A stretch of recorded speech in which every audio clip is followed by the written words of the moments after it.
May 1945. A V-2 engineer in a Bavarian internment camp sits on a crude bunk, hands trembling as he writes a line he can never show his comrades. We thought defeat meant prison or a rope. Instead, the victors offer us laboratories and houses. They say we are free men. I do not feel free. I feel purchased. This video tells the story of a German rocket scientist pulled from the ruins of the Third Reich into Operation Paperclip, the American program that recruited Nazi Die-Zero experts. Not through Cold War myth or space race propaganda, but through interrogations, classified folders, sacs in Alabama, and a conscience that never left Peenemünde. Using declassified files, memoirs, and post-war testimony, we explore how Allied intelligence raced to seize German scientists as if they were weapons themselves, how denazification was quietly bent to make war criminals into valuable specialists, what it meant for a man who built V-2s for Hitler to later build rockets for NASA, while survivors of those same weapons lived with the scars, the brutal arithmetic of a moral bargain. How many crimes can be washed away by a successful launch? If you want long-form narrative history that looks past triumphalist space race stories and asks what it cost to get there, subscribe and turn on notifications. May 1945. Bavaria. In a requisitioned barracks that still smelled of straw and cold stew, a 34-year-old engineer sat on a wooden bunk, hunched over a scrap of paper, hands trembling as he wrote words that, if read by the men who would soon be interviewing him, might have ended his new life before it began. We expected trial. We expected cell or rope. Instead, they talk of visas, laboratories, houses. They call it freedom. It feels like purchase. In Allied intelligence reports, he would appear only as Dr. K, a propulsion specialist from the V-2 program at Peenemünde. He had not worn an SS uniform. He had not personally shot prisoners. He had designed fuel pumps, turbo machinery, guidance systems for rockets that reached the stratosphere, then fell on cities, London, Antwerp, Liège. He told himself, as engineers do, that his work was abstract, equations, materials, test stands roaring on remote coasts. The mathematics of what he had really built were written instead in 9,000 people killed by V-2 impacts. Over 20,000 prisoners who died building them in underground tunnels at Mittelwerk and Dora. The Reich collapsed around him in spring 1945. As Soviet troops closed on Peenemünde, as Allied bombers burned German towns to ash, he and his colleagues faced a choice that in its own way was as stark as any battlefield order: burn the blueprints, vanish into ruined Germany, hope to pass as ordinary engineers. Surrender to the Soviets, whose Gulag rumors had filtered west. Or seek out the Americans, whose interrogators had already drawn up lists of names. An empire had lost the war. Its brain, however, was still valuable. The race to capture it had already begun, the hunt for minds in a defeated country. In the last months of the war, British, American, and Soviet intelligence units swept through Germany not just for documents and officials, but for scientists. They carried lists: aerodynamics, rocketry, chemistry, medicine, names underlined, starred, circled according to estimated value. Peenemünde, bombed by the RAF in 1943, had moved much of its work underground into the Harz Mountains. There, at a Mittelwerk, prisoners from Dora concentration camp assembled V-2s in chalk-white tunnels lit by electric lamps and screens. Engineers like Dr. K moved between drawing offices and test stands, between calculations and visits to the tunnels they preferred not to see. When American forces reached the region in April 1945, they found crates of documentation, partially assembled rockets, emaciated prisoners, dead and alive. engineers looking anxiously for whom to surrender to. The Soviets were closing from the east. Everyone understood that German territory would soon be divided into occupation zones. Scientists made their own calculations. Americans, richer, more likely to treat them as professionals, less likely to send them to Siberia. Soviets, brutal reputation, but also technically hungry, willing to give immense resources in exchange for expertise. In the chaos, some rocket teams, including Wernher von Braun's group, deliberately moved west with documents and hardware, seeking out US lines. Dr. K was among them. They stacked blueprints, gyroscopes, machine parts on trucks like refugees. They removed swastikas from files.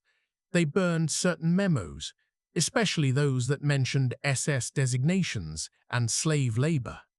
By the time American officers arrived, what they saw was a group of polite, exhausted engineers eager to talk about trajectories, combustion instability, guidance systems. Not about Mittelbau-Dora's dead. Interrogations that sounded like job interviews. In May and June 1945, in former Wehrmacht barracks and requisitioned hotels, American intelligence officers and technical specialists sat across from men like Dr. K. The ostensible purpose was debriefing, find out what the Germans had built, how far their rockets had really gone, what could be salvaged. But very quickly the tone shifted. Reports went back to Washington and London. VV-2 technology was decades ahead in some respects. German aerodynamics, supersonic research, guidance systems could leapfrog Allied programs. The Soviets were also hunting, with their own lists and trucks. Out of this urgency emerged Operation Overcasts, soon renamed Oppercasts, soon renamed Operation Paperclip. The name came from a bureaucratic gesture, paperclips attached to files of particularly valuable individuals whose Nazi pasts would be sanitized, their records corrected, to make them acceptable for visas. In internal American memos, ideal criteria were clear. Specialists must not be ardent Nazis or implicated in war crimes. Preference for those who had resisted the regime. In practice, technical value bent these rules. When a file arrived on Dr. K, someone noted party membership. It was hard not to. At Peenemünde, party membership and even SS ranks had been common among senior staff.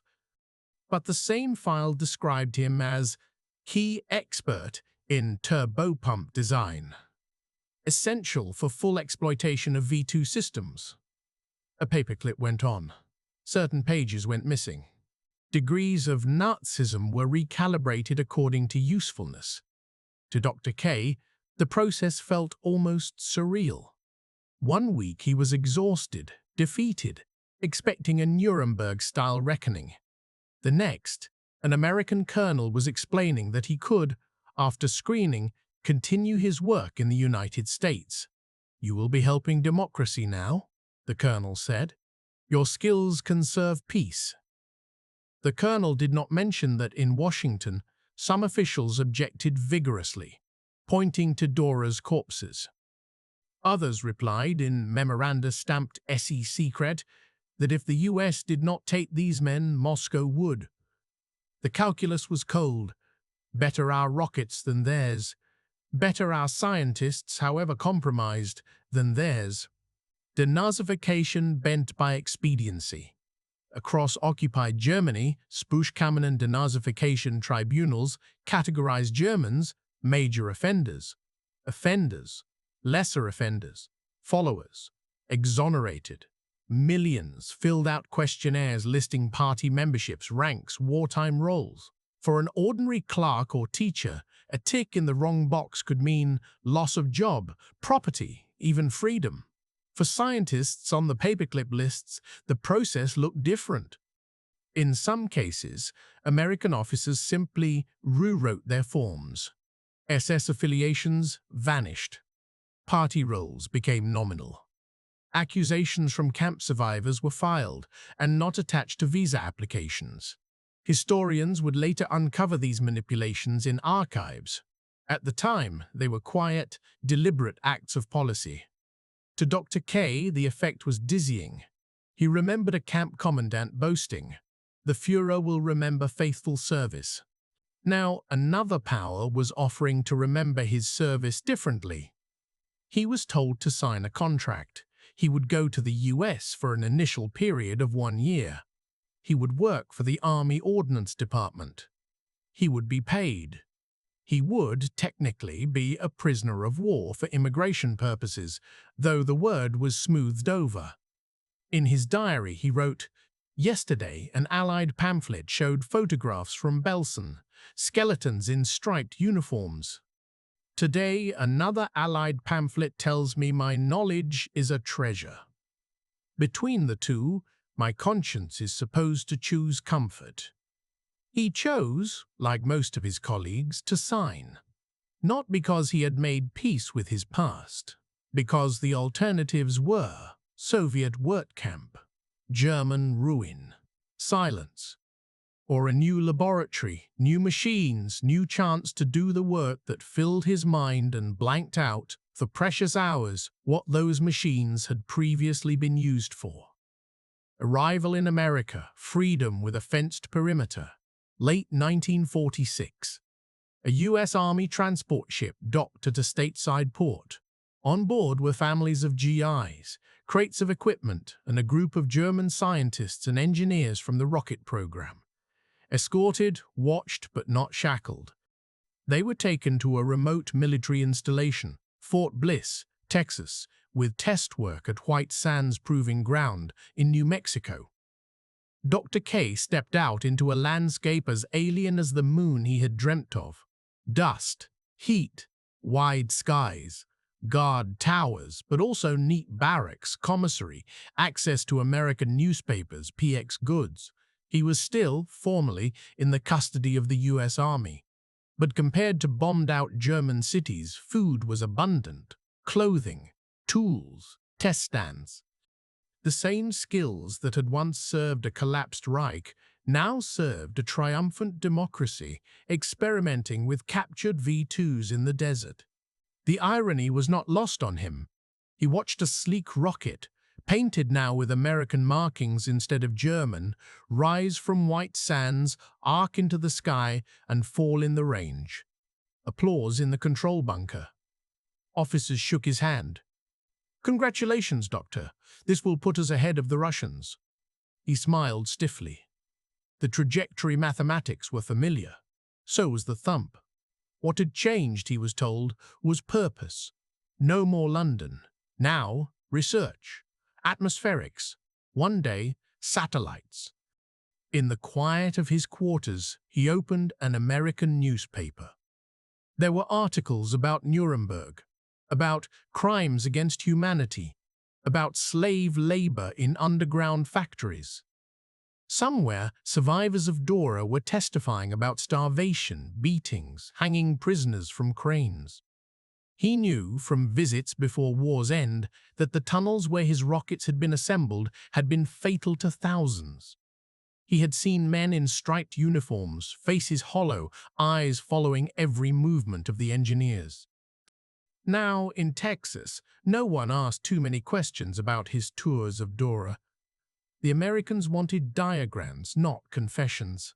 Suburbs, churches, and the American dream grafted onto a German past.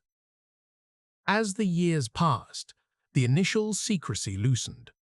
Paperclip scientists were moved from purely military roles into more civilian-facing projects.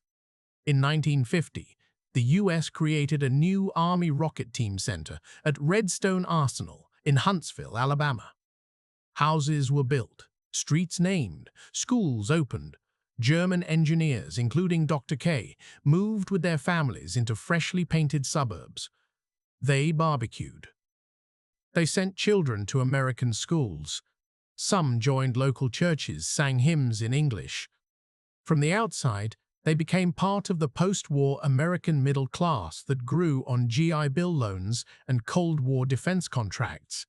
The local newspaper dubbed Huntsville Rocket City. For the first time, Dr. K owned a car that was not requisitioned, a refrigerator that always had food. Neighbors were friendly, if curious. "Where are you from?" "Germany." "Oh, you came after the war." "My brother fought in Europe." He learned to navigate these conversations with careful vagueness. He spoke of doing technical work during the war, of being no politician. When asked what exactly he did now, he spoke with genuine enthusiasm of thrust, payload, guidance. He was not lying. He loved the work. But beneath every successful test flight lay the buried reality that this love had once been harnessed to a genocidal regime. At night, sometimes, American news showed footage of civil rights protests in the South, black citizens beaten for seeking the vote, children escorted into segregated schools by federal troops. He watched, disturbed. He recognized something uncomfortably familiar in the sight of uniforms enforcing an unjust order. His American colleagues insisted, "This is different. We are a democracy correcting itself." Perhaps they were right. But he remained acutely aware that democracies, too, could decide that certain lives were more expendable than others, certain truths less convenient than others, like the truths of Mittelwerk and Dora. From Peenemünde to Apollo, triumph layered over silence. The Soviet launch of Sputnik in 1957 jolted America. The men in Huntsville suddenly shifted from curiosities to strategic assets. Congress demanded a space program. The Pentagon poured money into missiles, then NASA into rockets that could go beyond Earth. The team that had built V-22s now refined designs into Redstone, Jupiter, Saturn. Dr. K found himself part of projects whose names would one day be printed on T-shirts and museum walls. He sat in rooms where missions to the moon were storyboarded. Some of his equations, his pump designs, his guidance algorithms would be incorporated piecemeal into vehicles that took human beings into orbit. The propaganda story nearly wrote itself. Former Nazi engineers redeemed by science, now serving peace, advancing humanity. Television crews came. Documentaries with dramatic music showed rockets rising, astronauts smiling, flags stitched on suits. Interviewers asked men like him about their dreams, their childhood fascination with Jules Verne, their vision of mankind's destiny among the stars. They rarely asked about what had been stacked underneath the V-2 test stands. They did not interview Dora survivors in the same segments. A few journalists and historians tried. They wrote awkward, probing pieces. How comfortable should we be that the path to the moon was paved with knowledge gained at such a cost? Their voices were often drowned out by louder narratives of national pride. In his office, Dr. K pinned to the wall photographs of launch pads, rocket stages, engine tests. In a drawer, he kept an old photograph he never showed visitors, a black-and-white image of the tunnel entrance at Mittelwerk. Rail carts, emaciated men, guards. The picture had been taken by Allied troops in 1945, circulated later in internal reports. He had obtained a copy. He looked at it occasionally, as if to remind himself that the price of forgetting was not innocence but complicity anew. Legal and moral amnesty without full reckoning. In Europe, trials and investigations into Nazi crimes continued into the 1950s and beyond. Guards, doctors, camp administrators. Some received sentences. Many quietly reintegrated into West German society. For scientists under Paperclip, the risk of prosecution was minimal. Their relocation to the US put them beyond the easy reach of most courts. American authorities, when confronted with inquiries from journalists or activists about their Nazi pasts, responded with a mix of obfuscation and justification. Their technical knowledge was crucial in the early Cold War. They had been apolitical specialists. Whatever their past, they were now contributing to peaceful research. The truth was more complex. Some had been convinced Nazis. Others had drifted into roles without deep ideological commitment, yet still helped build systems of mass murder. The denazification categories collapsed under the weight of convenience. For Dr. K, no prosecutor ever came knocking. No summons, no hearing. His reckoning, such as it was, took place in private spaces, in the pause before answering a child's question, "Papa, what did you do in the war?" In the awkwardness when American colleagues joked about our tame ex-Nazis over drinks. In the quiet rage he felt when, visiting Germany in the 1960s, he heard some countrymen nostalgically praise order under Hitler, as if the rockets, the camps, the graves were side notes. He knew that his own presence in America was part of a broader pattern, states using yesterday's criminals when they became today's assets. He had become, willingly or not, proof that for powerful nations, moral outrage could be suspended when engineers were needed. The arithmetic of guilt and contribution. Historians tally Operation Paperclip with neat numbers. At least 500–600 German scientists and engineers brought to the US under various programs. Thousands more interviewed, reported on, some taken to the Soviet Union.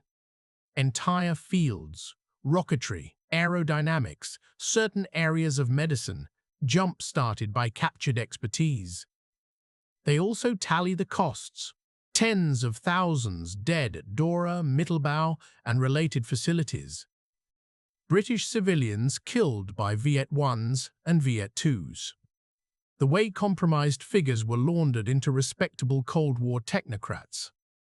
The moral equation is not as simple as bad man plus good rocket zero. Nor is it good rocket erases bad past. For Dr. K, the arithmetic became deeply personal. How many of his ideas, drawings, tests had directly led to lethal weapons? How many later enabled communication satellites, weather prediction, scientific discovery? He did not pretend that the latter cancelled the former. He did not confess publicly either. He lived, as many did, in the uncomfortable space between public honor and private doubt. In his 70s, invited to speak at a university about the dawn of the space age, he faced a question from a student that none of the earlier generations had dared ask so bluntly. Do you think what you did during the war was a crime? The auditorium fell silent. This was not the script. He could have deflected. He had a repertoire of phrases. We were young. Everyone served the government.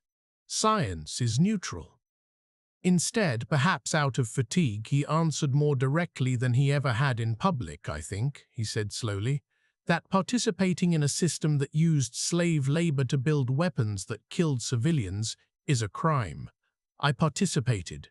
I did not protest. I did not walk away. So yes, I did not walk away. So yes, I share in that crime. I have spent the rest of my life working on things that, I hope, expand human knowledge rather than destroy. But expansion does not erase. It only coexists. Some students shifted, uncomfortable. Some professors frowned, worried about controversy. Outside, the Space Center still bore the names of former Nazis on monuments. The rockets still flew. Endings without closure. When Dr. K died, obituaries in local papers and technical journals emphasized his contributions to early American rocketry, his role in specific engine designs, his mentorship of younger engineers. They mentioned, briefly, that he had begun his career in Germany during World War II. The word Nazi did not appear. The word Dora did not appear. At his funeral, American colleagues spoke of his brilliance, his kindness, his dedication. A pastor spoke of redemption, of second chances. No survivors from Mittelbau-Dora were present. Many of them were already dead, their stories archived in oral histories and court records that few in Huntsville had read. The Cold War he had helped arm ended not in nuclear fire, but in negotiation and collapse of the Soviet Union.